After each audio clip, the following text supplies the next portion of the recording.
S'il te plaît, Brigitte, tu vas quand même pas croire toutes ces conneries quand même. Elle croit toutes ces bêtises. C'est des légendes. C'est des ragots. Ça, c'est juste pour t'atteindre. Tu vas pas quand même croire ceux qui disent que avant t'étais un homme et que t'étais devenu une femme. Mais franchement, Brigitte, vous, hein? C'est pas vrai. Tout le monde sait que t'es un garçon. Mais mais moi, ça me touche pas, moi. Moi, je t'aime pour ce que tu es.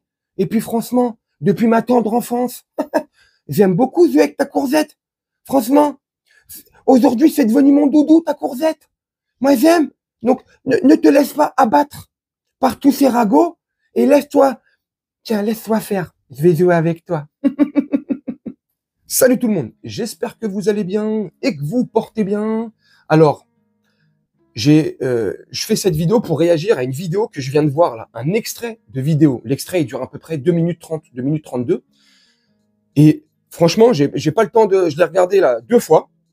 Et là, je descends dans ma salle verte pour vous faire la vidéo, et pour vous demander qu'est-ce que vous en pensez. Bref, je sais pas de quand est ce passage, je sais pas quand ça a été diffusé, je sais pas si ça a été fait il y a 2 semaines, 1 semaine, 6 mois. Moi, en tout cas, je connaissais pas du tout cet extrait. Je viens de le voir. Donc, dites-moi, dans quelles conditions ils ont fait cette émission, ils ont passé ce truc, parce que l'extrait que je vais vous montrer, si je dis pas de bêtises, la personne qui parle, c'est un avocat. Ouais, je crois, ouais, je l'ai déjà vu. Ouais, c'est un avocat. Et bref, on se retrouve après l'extrait. J'ai enquêté pendant 3 ans sur la réalité de la situation personnelle, physique et de sexe, surtout, de Madame Macron. Et je peux vous dire, il y a un mensonge d'État absolument prodigieux, à savoir que Madame Macron, en réalité, est Monsieur Jean-Michel Trogneux, c'est-à-dire que le frère de Madame Macron s'appelle Jean-Michel Trogneux, mais en réalité, ils ne font qu'une seule et même personne. Il n'y a qu'une seule et même personne, c'est Jean-Michel Trogneux. Et en réalité, elle dit qu'elle est née en 1953. Or, elle est née en réalité en 1945. Et pourquoi ce changement de sexe et de date? Parce que ça cache un délit, une infraction extrêmement importante qui est le détournement de mineurs qu'aurait commis Madame Macron à l'époque à l'égard de Monsieur Macron. C'est-à-dire qu'elle était beaucoup plus âgée. Et donc ce délit, ce mensonge d'État qui serait couvert par la politique, par tout le monde, est quelque chose qu'elle veut dénoncer. Et elle dit, une force d'État, donc elle s'est inventé un passé familial qui n'existe pas.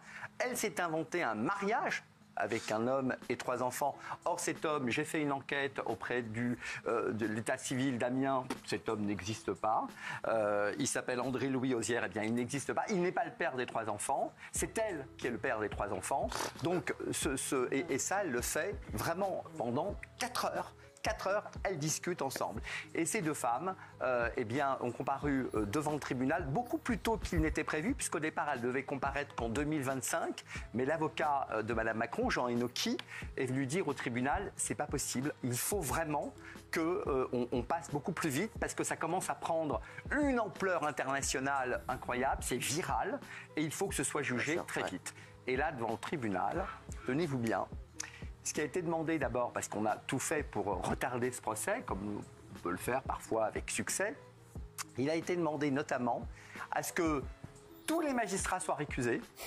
Aucun magistrat ne pouvait juger de cette affaire, dans la mesure où le président Macron, c'est lui qui nomme les magistrats sur évidemment conseil du Conseil supérieur de la magistrature, et dans la mesure où il est bien le mari de la victime et le beau-frère de l'autre victime, le frère, eh bien il faut récuser tous les magistrats, et donc cette affaire ne sera jamais jugée. Je sais pas ce que vous en pensez. Je sais pas dans quel contexte et dans quel cadre cet extrait est passé. Je sais pas c'était quoi le sujet, je vous dis la vérité. J'ai regardé que l'extrait que je viens de vous montrer. J'ai que ça. J'ai pas avant, j'ai pas après. Donc j'ai pas le contexte.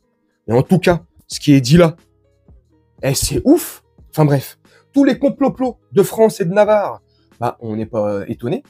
C'est ce qu'on n'arrête pas de crier haut et fort depuis des années. Mais là, ça m'étonne de TPMP, ça. Tiens. Donc c'est pour ça, je vous demande sincèrement, dites-moi si vous avez connaissance de cette émission-là, quand elle a été diffusée, Vu l'extrait, je pense que ça a été diffusé il y a quelques semaines. Peut-être, je sais pas en fait. Mais tout ce que Candace Owens, en fait, finalement, sort petit à petit là, ou sort depuis des semaines, bien sûr, et au-delà d'elle, fait oh mince, je sais plus qui c'est qui avait enquêté dessus longuement. Il y a aussi Alain Soral qui est là-dedans. Bref, ça fait longtemps pour ceux qui cherchent, pour ceux qui essaient de trouver la vérité, de trouver le pourquoi du comment, d'essayer de savoir si vraiment elle a une courgette ou elle l'a plus, si elle a toujours une courgette, tout ce qui se passe en interne, ce qui s'est passé en interne, ce qui s'est passé quand elle s'occupait de surveiller des enfants, et notamment le petit Mister Courgette. Et non, c'est hallucinant.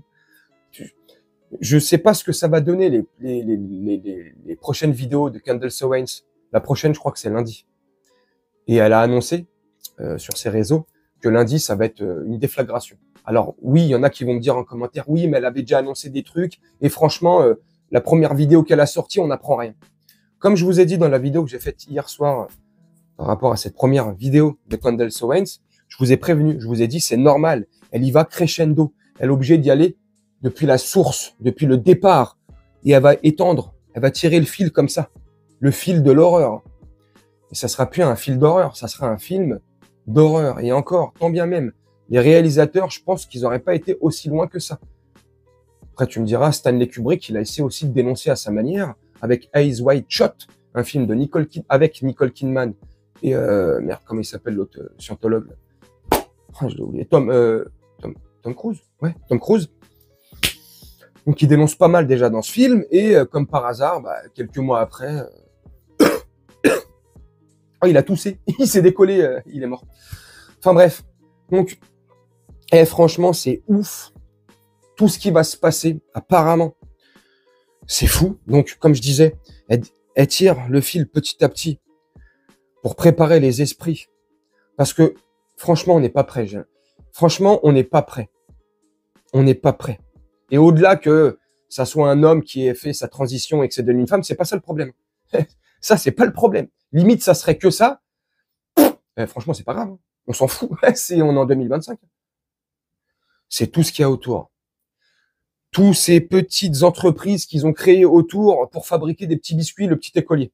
C'est phénoménal, c'est flippant. D'après les révélations que Candace commence à apporter et va apporter chaque jour un peu plus. Ouf, n'hésitez pas à me dire en commentaire ce que vous en pensez. Dites-moi ce que vous pensez de cet extrait. Dans quel cadre, comme je l'ai déjà dit, mais je me répète, dans quel cadre il a été fait. C'était quoi le thème? Qu'est-ce qu'il y avait avant? Qu'est-ce qu'il y avait après? Je sais pas. Après, il y en a qui vont me dire en commentaire, mais Gino, t'es trop con, t'aurais pu aller chercher toi aussi. Oui, c'est vrai. Mais quand j'ai vu l'extrait, je voulais vous faire la vidéo tout de suite. Et comme je vous le dis souvent, moi, je réagis à des vidéos. Donc, le meilleur moyen de réagir à des vidéos, c'est d'y aller fraîchement, tu vois. Comme ça, je réagis tout frais. Parce que le temps de réfléchir, de penser au punchline, d'écrire de trotte, tu vois, c'est pas marrant. Je préfère y aller voilà, comme ça, à la fraîche. Bref, je vais vous laisser là-dessus, faire un petit montage tranquillement, et puis nous, on se retrouve bientôt pour une prochaine vidéo. Je vous souhaite une très bonne journée, très bonne soirée, ou une très bonne nuit. Ciao.